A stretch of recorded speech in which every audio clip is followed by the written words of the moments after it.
আমি মোহাম্মদ তাব্বি ইসলাম তিলক ব্যাচেলার্স প্রোগ্রামের জন্য আমেরিকার জন্য অ্যাপ্লাই করেছিলাম। ইনফোস্টাডির সাথে আসলে পথ চলাটা অনেক দিনের, কারণ আমার ফ্রেন্ড হচ্ছে ইনফোস্টাডির মাধ্যমে কানাডা গিয়েছিল।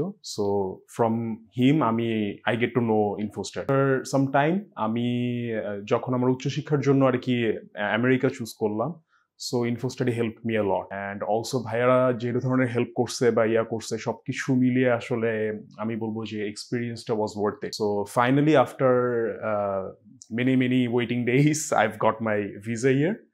So thank you InfoStudy, and of course I would recommend যে আপনারা আপনাদের কোনো গ্রুমিং হেল্পের যদি কোনো প্রয়োজন হয়, বা if you want to like get to know the higher study aspect of life, please come to InfoStudy.